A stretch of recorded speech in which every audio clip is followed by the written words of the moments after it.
मजामा Gujarat board students, आज की video specially Gujarat board के बच्चों के लिए मैंने बनाई है क्योंकि बहुत सारे बच्चों ने रिक्वेस्ट की कि मैम मैथ का ऐसा पेपर सॉल्व करवाओ जिसमें हमें पता चले कि एग्जाम में कौन से नंबर क्वेश्चन में किस चैप्टर का क्वेश्चन आने वाला है।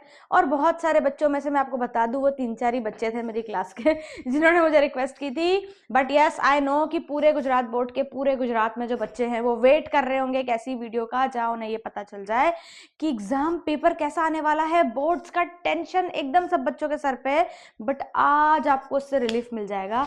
ये जो आज हम पेपर सॉल्व करने वाले हैं, हम क्या करेंगे, एमसीक्यू पोर्शन अभी नहीं करेंगे, एमसीक्यू पोर्शन के लिए मैं एक अलग वीडियो डालूंगी। तो आज हम 60 मार्क्स का पेपर कवर कर देंगे। तो अगर इतना भी आपने अच्छे से कर लिया जितना मैं आज करवा रही हूं, तो बच्चों आपको 60 मार्क्स मतलब फर्स्ट डिवीजन मैथ में आने से कोई रोक नहीं सकता। और दूसरा वीडियो डालूंगी जिसमें एमसीक्यू करेंगे, फिर तो आपके टोटल 100% मार्क्स आने वाले हैं। तो क्वेश्चन स्टार्ट करेंगे। जिस क्वेश्चन नंबर पे जो क्वेश्चन मैं आज करवाऊंगी उसमें आप नंबर्स नहीं देखना, आप मेथड देखना, क्योंकि हो सकता है जो नंबर्स मैंने आज सॉल्व करवाए हैं as it is number paper में ना आए, पर क्वेश्चन सेम आएगा, उसी नंबर पे आएगा, खाली हो सकता है वैल्यू चेंज हो जाए। और जितना मेरा सिक्स सेंस बोल रहा है तो मेरे को लगता है कि वैल्यूज भी चेंज होने वाली नहीं है। तो लेट्स स्टार्ट। 1 घंटे के अंदर आज हम जो प्रिपेयर करने वाले हैं वो हमको कंप्लीट मैथ्स के लिए प्रिपेयर कर देगा। तो गुजरात बोर्ड स्टूडेंट्स का इतना इजी पैटर्न है, अगर आपने थोड़ा सा भी फोकस कर लिया तो आपको फुल मार्क्स के लिए कोई नहीं रोक सकता। जैसी मेथड में बता रही हूं वैसी समझते जाओ। तो फर्स्ट क्वेश्चन की तरफ बढ़ते हैं जो 2 मार्क्स में आने वाले हैं। क्वेश्चन नंबर 1 सेक्शन बी का 2 मार्कर जो आएगा वो यही आएगा। हाँ वो यही आएगा, हो सकता है खाली वैल्यू चेंज हो जाए। हमें क्वाड्रेटिक इक्वेशन बनानी है, ये चैप्टर नंबर 2 पॉलिनोमियल का क्वेश्चन है।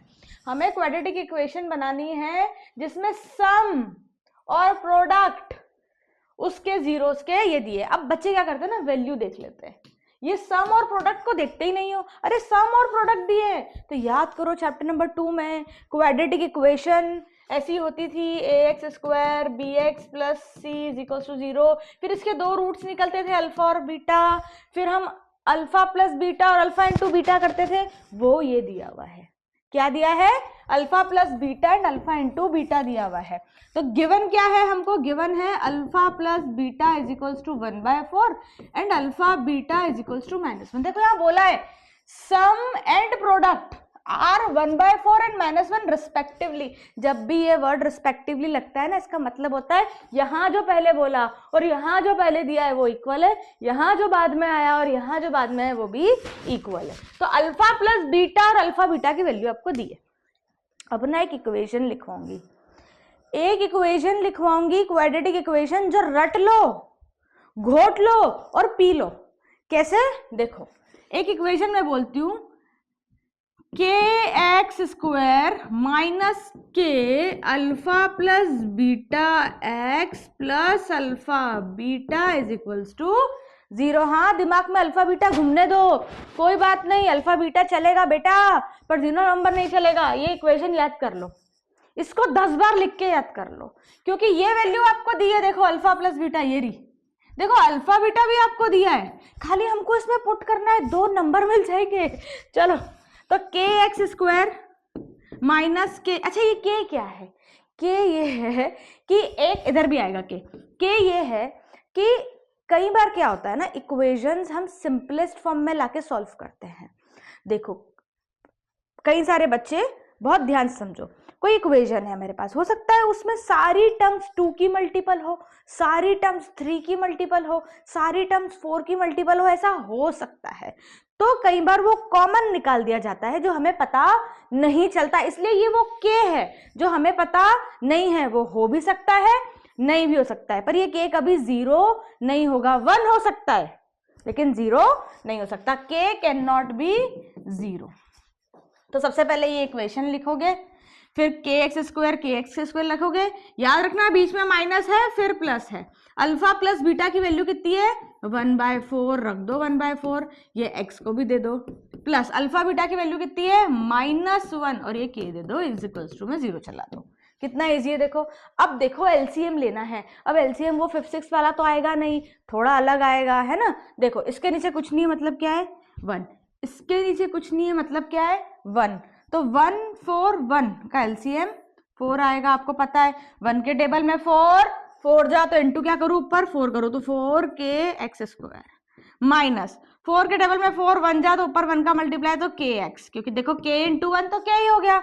अब प्लस माइनस 1 के टेबल में 4 जा तो ऊपर 4 का multiply 1 into 4k is equals to 0। ऐसा मैंने क्यों किया, क्योंकि जब भी क्वाड्रेटिक इक्वेशन हम लिखते हैं तो वो कंपल्सरी इंटीजर्स के फॉर्म में होनी चाहिए, वो रैशनल नंबर के फॉर्म में नहीं होनी चाहिए। मतलब कहीं पर भी ऐसा रैशनल नीचे 1 चलेगा, 1 के अलावा कुछ भी अलाउड नहीं है, तो ये 4 भी अलाउड नहीं है, ठीक है।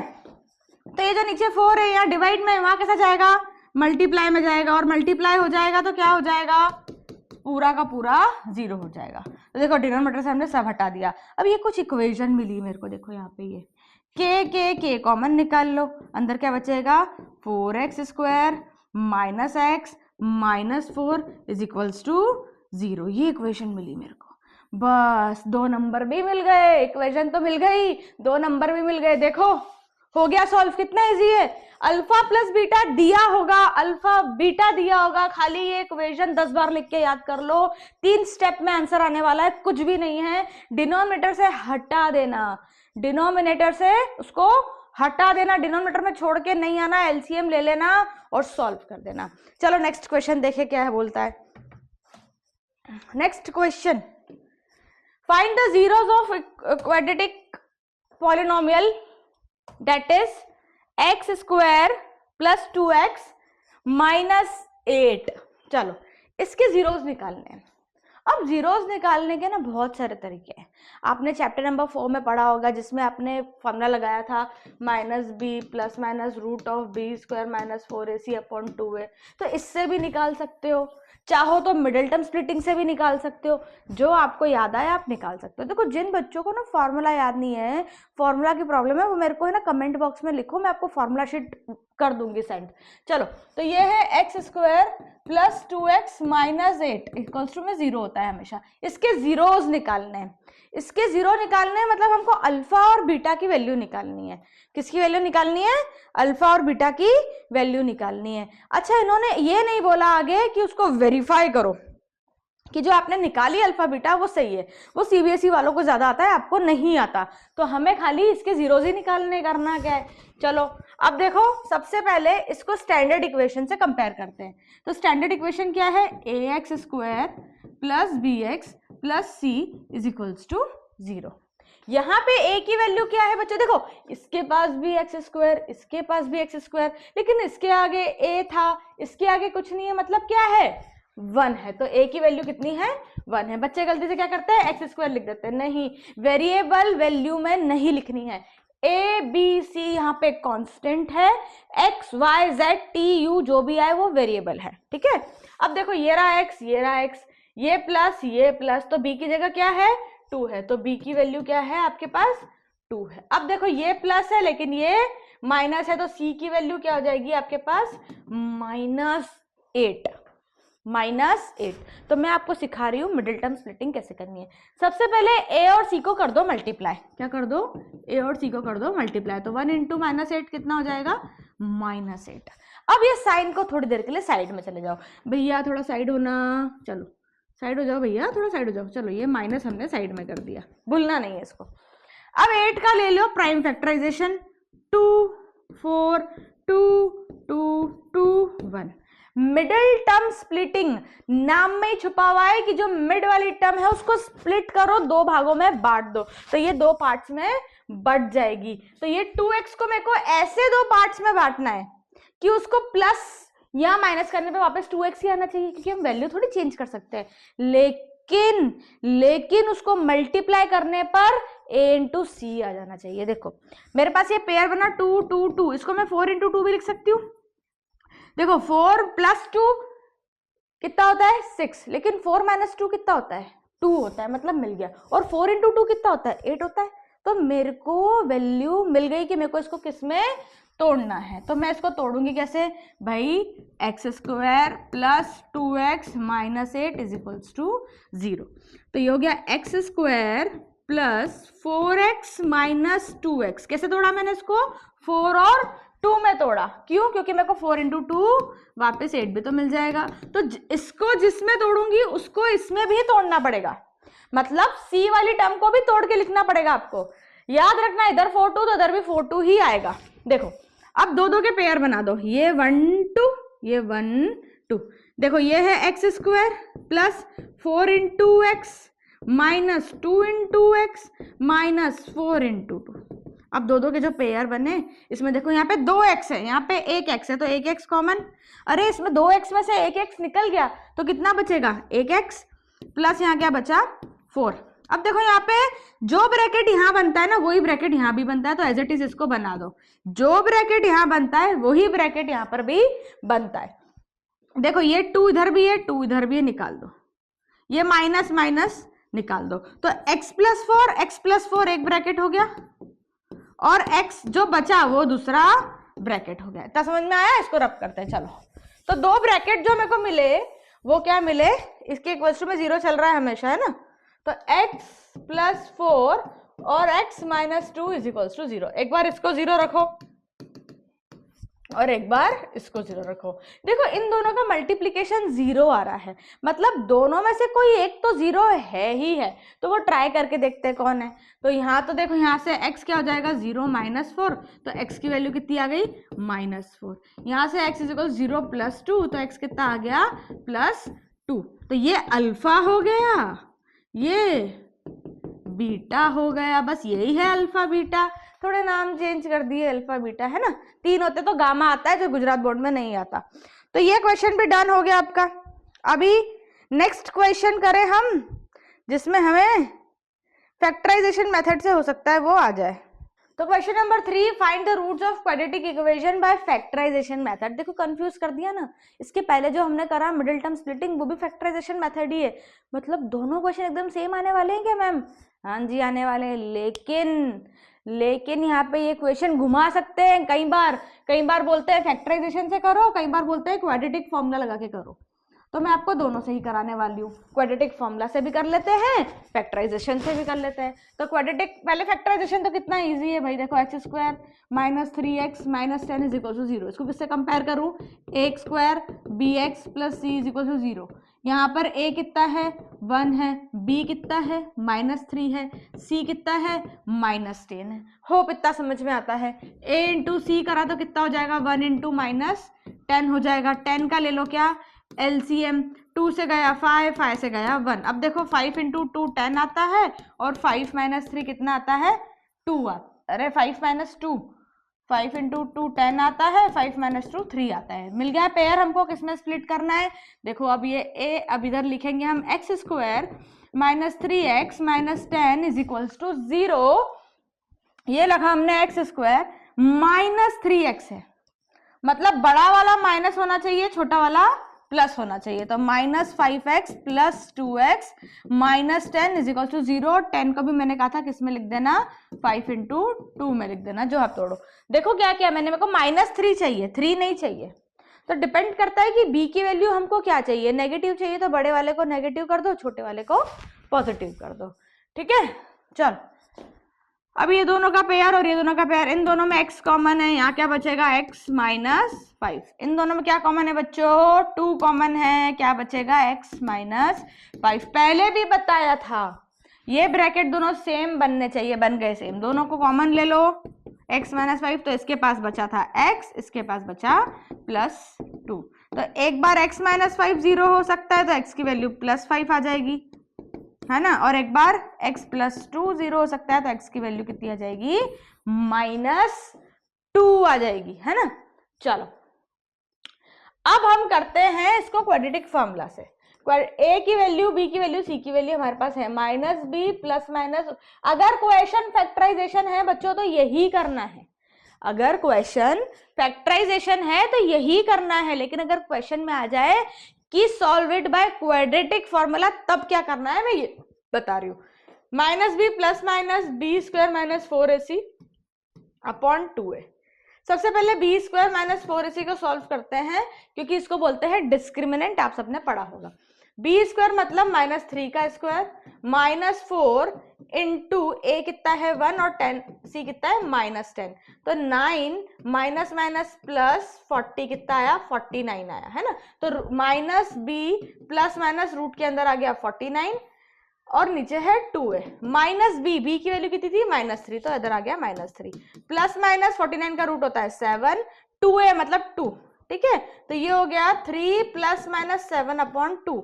एक बार प्लस ले लो, एक बार माइनस ले लो, तो जब प्लस लोगे तो 10/2 आ जाएगा, तो 5 आएगा अल्फा, और बीटा ये हो जाएगा -4 अपॉन 2 मतलब -2, ये आ गया आपका बीटा। यहाँ पर अल्फा देखो और बीटा देखो, यहाँ अल्फा देखो और बीटा देखो, तो आंसर दोनों केस में सेम आने वाले हैं। हमारे मेथड का डिफरेंस है, जो आपको एग्जाम में बोलेंगे वही मेथड आपको करनी पड़ेगी। चलो 6 नंबर पक्के हो गए। चलो नेक्स्ट। अरे भाई कितना है क्वेश्चन, इजी है। Determine the AP whose third term is 5 and seventh term is 9। अब एपी शेपी भी आ गया। अब आपको याद होने चाहिए फॉर्मूले एपी के। तो ए एन का फॉर्मूला आपको पता है टर्म निकालने का, a n is equals to a plus n minus 1 d. तो वो बोल रहे हैं जब थर्ड टर्म की बात करूंगा तो वैल्यू कितनी है 5 है, मतलब ये एन है और ये ए एन है। तो देखो यहाँ रखो, फर्स्ट केस के लिए ए एन कितना है 5, ए पता नहीं है, ये 3 है, 3 माइनस 1 डी, तो 5 is equals to a plus 2d। ये एक इक्वेशन बन गई है ना। चलो इधर देखो, वापस ये फॉर्मूला लगाओगे। इस केस में ये n है, ये ए एन है, तो फॉर्मूला क्या है, a n is equals to a plus n minus 1 d. A n कितना आया 9, ए कितना है आपका पता नहीं है, 7 माइनस 1 डी, तो 9 is equals to a plus 6 d. तो 2 इक्वेशन है और 2 वेरिएबल है, कैसे सॉल्व करेंगे बोलो बोलो। 2 इक्वेशन 2 वेरिएबल जब भी आते हैं तो कैसे सॉल्व करते हैं बच्चों, हम करते हैं सब्स्टिट्यूशन, हम करते हैं एलिमिनेशन, क्रॉस मल्टीप्लिकेशन तो इस साल आपके रिड्यूस हो गई, तो इसमें आपने करना है सब्स्टिट्यूशन या एलिमिनेशन। तो एपी में जरूरी नहीं है क्वेश्चन में खाली आपको वैल्यू दी और सॉल्व करना। कई बार वो क्वेश्चन को इस तरीके से घुमाते हैं कि 1 या 2 चैप्टर आपस में मर्ज हो जाते हैं, और स्पेशली जो आपका ये चैप्टर नंबर 3 है जिसमें आप इक्वेशन सॉल्व करते हो, लीनियर इक्वेशन 1 वेरिएबल, वो वाले चैप्टर में से आपके केस बेस भी बहुत ज़्यादा आते हैं, और वो चैप्टर्स को इन बिटवीन यूज किया जाता है कि 2 इक्वेशंस अलग अलग जगह से बनवा दी, अब उसमें आप थर्ड चैप्टर यूज करो। देखो 2 इक्वेशन है, यहाँ से एक ही वैल्यू कितनी आ जाएगी 5 माइनस 2d, वो यहाँ पुट कर सकते हो, 5 माइनस 2d प्लस 6d, तो 9 minus 2d plus 6d, 5 plus 4d, 9 minus 5 is equals to 4d, 4 is equals to 4d, d कितना आ गया 1, ये d यहाँ पुट कर दो, तो a is equals to 5 minus 2 into 1, a is equals to 5 minus 2 मतलब 3, ए कितना आ गया हमारे पास 3 आ गया। तो इस तरीके से हमने कर लिए हैं 4 क्वेश्चन। नेक्स्ट क्वेश्चन की तरफ बढ़ते हैं। Next question, find the sum of first 22।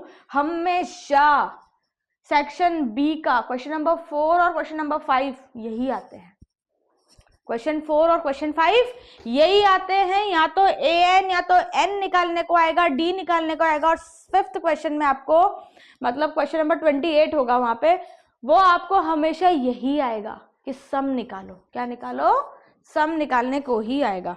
तो सम निकालना है हमको किसका,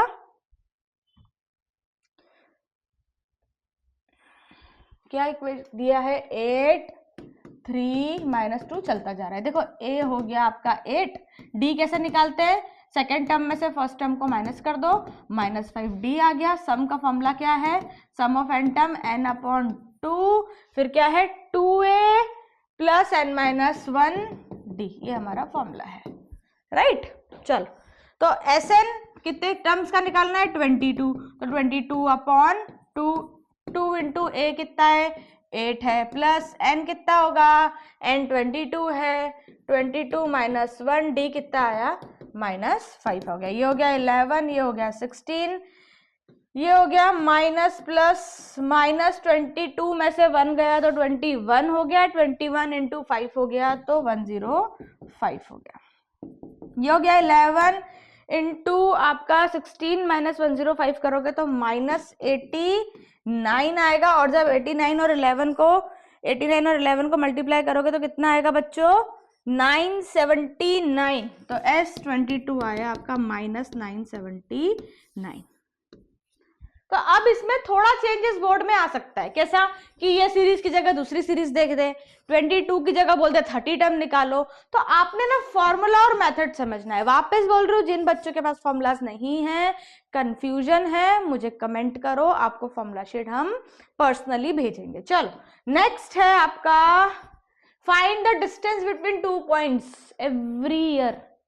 एवरी ईयर आपको ये क्वेश्चन आता है, 2 पॉइंट्स के बीच का डिफरेंस निकालने के लिए आता है। तो क्या डिफरेंस निकालना है 2 पॉइंट्स का? सबसे पहले जो 2 पॉइंट्स दिए हैं उनको ए और बी मान लो, ए और बी। ये -5 ये 7 है, ये -1 ये 3 है, ये x1 y1 है, ये x2 y2 है। भाई मैम इसी को x1 y1 क्यों माना, इसको x2 है? आप उल्टा कर लो, आप इसको x1 y1 मान लो, उसको x2 y2, does not matter. Formula क्या होता है? डिस्टेंस बिटवीन ए बी का डिस्टेंस निकालना है, वो होता है root of x1 minus x2 का स्क्वायर y1 माइनस y2 का स्क्वायर। मैम क्यों x1 में से x2 को माइनस किया, y1 में से y2 को? उल्टा कर लो, y2 में से y1 को कर, अरे और x2 में से x1, कुछ फर्क नहीं पड़ता। क्यों नहीं पड़ता? क्योंकि ये हो रहा है स्क्वायर। जब भी चीजों का स्क्वायर होता है तो आगे पीछे टर्म करने से कोई मतलब नहीं। चलो x1 है -5 माइनस x2 है -1, इसका स्क्वायर, प्लस y1 है 7, y2 है 3, है ना? हाँ, इसका स्क्वायर। तो ये हो गया आपके लिए -1 + 1, -5 और +1, -5 और +1 आपके लिए हो गया -4, -4 का स्क्वायर हो जाएगा 16, प्लस 7 में से 3 गए तो 4, इसका स्क्वायर भी हो जाएगा 16, 16 और 16 आ गए तो आपका क्या हो गया इसमें?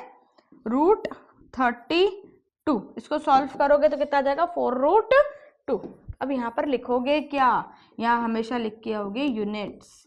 यूनिट्स मतलब जिसमें भी अब आप मेजर कर रहे हो, सेंटीमीटर मीटर, हमें पता नहीं, हम खाली यूनिट्स लिख के छोड़ देंगे। चलो नेक्स्ट क्वेश्चन। बी सेक्शन कर रहे हैं हम लोग। कौन सा सेक्शन कर रहे हैं? बी सेक्शन कर रहे हैं। बी सेक्शन के अभी हमारे पास लगभग 1 2 3 4 5 6 क्वेश्चन और बचे है ना? चलो नेक्स्ट क्वेश्चन है हमारे पास, find the distance p q of the point p and q. वापस सेम क्वेश्चन, बताओ कितना इजी है। स्किप कर रही हूँ, होमवर्क दे रही हूँ, देखूं कौन करता है, इसका आंसर कमेंट करो जरा। चलो नेक्स्ट क्वेश्चन है, अरे बड़ा अच्छा क्वेश्चन है भाई। Prove that cos square theta minus sine square theta is to cos square theta -1। सबसे पहले तो मैंने ट्रिग्नोमेट्री की बहुत अच्छी वीडियो पहले डाल रखी है, तो चैनल पे जाके आप सर्च करोगे तो उसका इंट्रोडक्शन पार्ट देखो।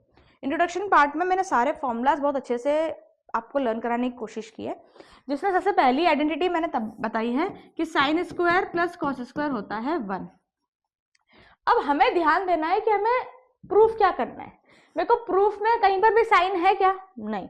क्या है? कॉस है। मतलब LHS में से मुझे कॉस को रहने देना है, साइन को क्या करना है? हटाना है। तो साइन हटाने के लिए साइन की वैल्यू यहाँ से निकालें तो वो 1 माइनस कॉस स्क्वायर होगी। क्यों? क्योंकि ये +1 है, वहां जाके क्या हो जाएगा? -1 हो जाएगा। तो यहाँ पे अब मैं डालूं, ये लिखा मैंने cos स्क्वायर थीटा, मैं देखो cos को c और sin को s लिख रही हूँ, माइनस, है ना? तो ये हो गया cos स्क्वायर, चलो पूरा लिख देते हैं, cos square theta minus sine square की जगह क्या लिखूं मैं?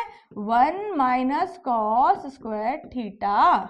ठीक है, ये हो गया cos स्क्वायर थीटा, माइनस गया इसके पास तो -1, minus minus plus cos square theta, cos square 2 cos square theta -1। अरे भाई यही तो RHS था, LHS लेके चली थी, हैंस प्रूव हो गया। कितना इजी है भैया। चलो, अरे भाई कितना इजी क्वेश्चन आया है। ये भी हर साल आपको आते हैं।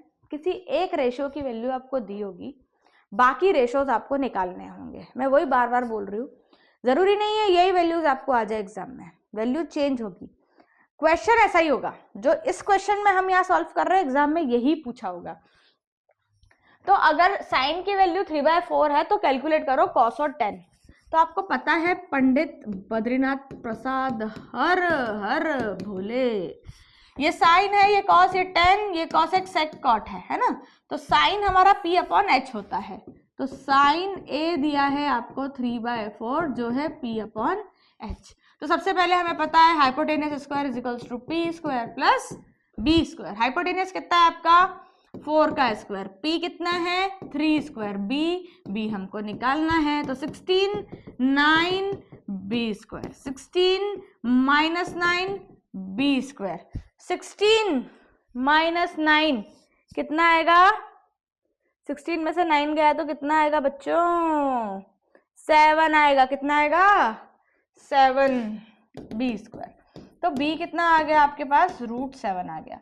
तो देखो p 3 है, b √7 है और h आपका है 4। बच्चे क्या करते हैं कई बार ये रूट देख के ना डर जाते हैं कि हमारा आंसर नहीं आया। अरे इतना मत घबराओ, ये थोड़ा 10th आ गया है आपका, थोड़ा तो ऊपर नीचे करेंगे ये लोग। चलो क्या निकालना है कॉस, कॉस क्या होता है b/h, b कितना है √7, h कितना है 4 आ गया। टेन क्या होता है p अपॉन b, p कितना है 3, b कितना है √7 आ गया। जितने बोले रेशो उतने निकाल सकते हो अब तो आप, है ना। चलो of elevation of the top of a tower from a point on the ground which is 15 meter away from a foot of a tower is 60, find the height of a tower। बच्चे क्या कर रहे हैं ना, मैंने देखा है कई सारे बच्चों को प्रिपेयर करते हुए ट्रिग्नोमेट्री छोड़ दे रहे हैं। ट्रिग्नोमेट्री छोड़ना नहीं है, बहुत इजी पोर्शन है, थोड़ा समझ के करो। ये देखो इसको तो एकदम रियल लाइफ से कंपेयर करना है। एंगल ऑफ एलिवेशन मतलब एंगल ऑफ एलिवेशन मतलब नीचे से ऊपर, कहाँ से कहाँ तक, of the top of a tower from point on a ground. Ground पे कोई पॉइंट ले लो, वहां से यहाँ पर एंगल बना दो, ये कितना है 60 डिग्री। जो टॉवर से कहाँ खड़ा है 15 मीटर दूरी पे खड़ा है, इसकी हाइट निकालनी है h मान लो। तो a b c, अब देखो हमेशा ध्यान रखो जो वैल्यू दी है और जो वैल्यू निकालनी है उसमें रिलेशन किस में आ रहा है। लिखो पंडित बद्रीनाथ प्रसाद हर हर भोले, b दिया है p निकालना है। तो b और p किस में आ रहे हैं, इसमें तो p और h आ रहा है, इसमें b और h आ रहा है, इसमें आ रहे हैं p और b। p और b किसका होता है 10 का। तो क्या लिख दूं 10 60 दिया है ना angle, is equals to p upon h। p कितना है ab और बेस कितना है bc। अब आपको रखना क्या है 10 60 जो कितना होता है √3। टेबल याद है ना, नहीं है तो ट्रिग्नोमेट्री का लेक्चर देखो। √3 is equals to a b हमें निकालना है और ये कितना है 15। तो हाइट कितनी आ गई 15 √3। सेंटीमीटर और मीटर देख लो, क्या दिया है उन्होंने, मीटर दिया है तो मीटर लगा दो, सेंटीमीटर दिया है तो सेंटीमीटर। कितना इजी क्वेश्चन है। चलो next, the radius and the height of cylinder. Radius भी दिया है, हाइट भी दिया है ना सिलेंडर की। वॉल्यूम निकालना है। वॉल्यूम ऑफ सिलेंडर क्या होता है, वॉल्यूम ऑफ सिलेंडर क्या होता है पाई आर स्क्वायर एच, है ना। पाई 22/7, आर भी 7 दिया है, हाइट भी 7 दी है, बोला है ना आर इक्वल। और अगर हाइट इतनी है तो रेडियस भी इतनी होगी, 7 से 7 कट जाएगा, 22 × 49 करोगे तो आपका वॉल्यूम ऑफ सिलेंडर आ जाएगा 1028, है ना 1028 सेंटीमीटर स्क्वायर। तो बच्चों क्वेश्चंस तो बहुत इजी हैं, डायरेक्ट क्वेश्चन सेक्शन बी में आते हैं। पहले सेक्शन बी कर लो, फिर आप कर लो सेक्शन सी और डी। पहले बी पे फोकस कर लो, सारे क्वेश्चंस आज बी के करा देंगे। चलो अभी नेक्स्ट क्वेश्चन है आपके, दो क्यूब्स हैं, दोनों का वॉल्यूम 64 सेंटीमीटर है, उनको ज्वाइन कर दिया end to end. Find the surface area निकालना है आपको। सरफेस एरिया का फॉर्मूला क्या होता है, पहले तो आपको वॉल्यूम दिया है, साइड तो दी नहीं है ना, फिर आपको सरफेस एरिया निकालने को बोल दिया है। तो सबसे पहले तो वॉल्यूम दिया हुआ है 64। अब आपको पता है कि वॉल्यूम क्या होता है a क्यूब होता है, तो वो 64 दिया है, मतलब a साइड कैसे निकलेगी क्यूब रूट ऑफ 64। 64 को जब क्यूब रूट करोगे तो यहाँ पर अंदर आपके 4 × 4 × 4 का पेयर बनेगा, है ना, यहाँ बनेगा 4 इंटू 4 इंटू 4, ये पेयर आप बाहर निकाल दोगे तो ए आ जाएगा आपका 4। अब आपको क्या बोला, सरफेस एरिया निकालो। सरफेस एरिया का फॉर्मूला क्या होता है, लेंथ ब्रेथ, ब्रेथ हाइट और breadth length. Surface area is equal to 2 into length into breadth, breadth into height और फिर हाइट इंटू लेंथ, जो भी फॉर्मूला होता है। अब सब 4 4 4 4 4 है तो 4 4 जा 16, 4 4 जा 16, इस तरीके से चलेगा, है ना।